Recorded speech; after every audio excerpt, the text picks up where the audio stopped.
Mentally standardize your state of flow and call it into mind. At this stage, you should already have established states of flow.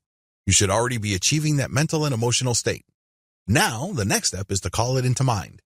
In other words, make it happen on demand. As I've mentioned in the introduction to this training, the fact that you achieve states of flow from time to time is not enough. Because, let's face it, everybody achieves a state of flow from time to time. What you're shooting for is something dramatically different. You're shooting to achieve that state of flow on command. It is not based on how you feel, not based on whether there is the right kind of drama around you, and it doesn't matter whether people are pushing you and are properly supportive. No, you must be able to call this state of mind on command, based on your will, based on your decisions, and based on your agenda. This is how you separate consistently and habitually successful people from everybody else. How do you do this? Well, follow the steps below. Step number 1, pay attention to your performance.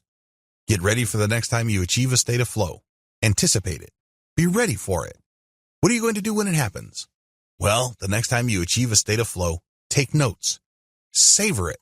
Stop for a second and tell yourself, I'm in a state of flow. This is happening. Allow yourself to get emotionally absorbed in the process. Try to remember every detail of your mental and emotional experience.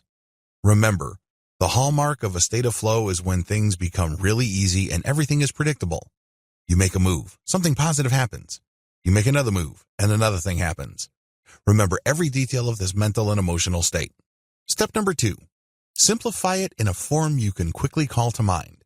Please understand that since you are feeling certain things and thinking about certain things, you can create a formula, or at least an adequate description of your state of flow. Pay attention to what happened before, during, and after that state. Step number 3, test your ability to trigger states of flow on command. Now that you have written down the last time you were in a state of flow and you've kind of broken down the different elements, think about how your motivation spikes up. Think about it and see if your mental clarity increases. That's how you know you're on the right track. Keep tweaking until the mental images that you're thinking of truly triggers a state of flow.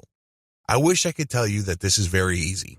I wish I could tell you that there is some sort of cookie-cutter, one-size-fits-all solution for this. There is not. You just have to do it on your own. You just have to keep tweaking those mental images until you reach that high level of mental and emotional clarity.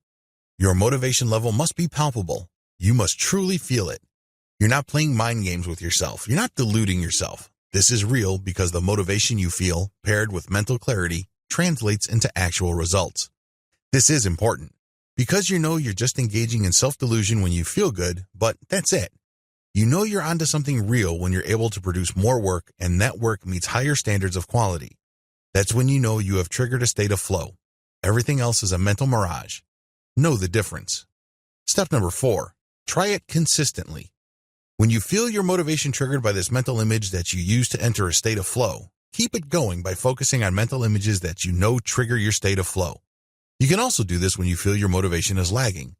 Try to spike it up with the right mental image. You're probably going to have to switch through many different mental images until you get it right, but that's okay. The key is to identify a consistent mental image that puts you in that place. Step number 5, double your efforts. Here's the secret. When you have the mental image and you've achieved that state of flow, put it to use. Double your efforts. Allow yourself to do twice as much as before. If you're only able to file 1 report for your job each day, use your state of flow to do 2, then 3, then 4. Go with that feeling. Don't say to yourself, well, I have met my quota already, or what am I doing? If I step up my production, chances are my supervisor, my boss, or the owner of the company would increase their expectations of my productivity. I might be shooting myself in the foot here. Forget all those doubts. Just go with the feeling that now you are taking ownership of an important part of your life. Before, you were lazy, unmotivated, and you were just doing the bare minimum to avoid getting fired. Now, you're going to be a star.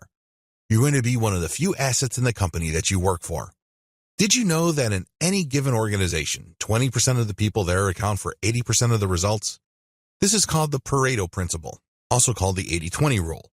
If you want to get anywhere in life, be part of the 20%. The 80-20 rule is an iron rule of human life. Did you know that 20% of the population own 80% of the wealth? 20% of the population pay the vast majority of the taxes. 20% of any NBA team account for 80% of their points. This applies across the board.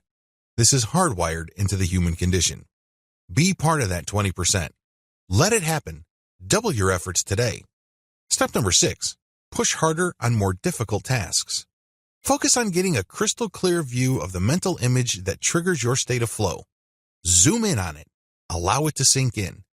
Once you get triggered and you're extremely motivated, just let it happen. Don't break it. Don't stop. Don't edit yourself. Don't say, I'm just doing too much, or I'm taking on something that's too big. No, just focus on your harder tasks and just push through. Allow the momentum to carry you forward. Don't mentally say, what am I doing? Don't think any thoughts or images that would make you doubt what you're doing. Let the momentum carry you forward. This is how you mentally standardize your state of flow and call it into command. The more you do it, the more natural it becomes. Eventually, it becomes part of who you are, and success becomes habitual.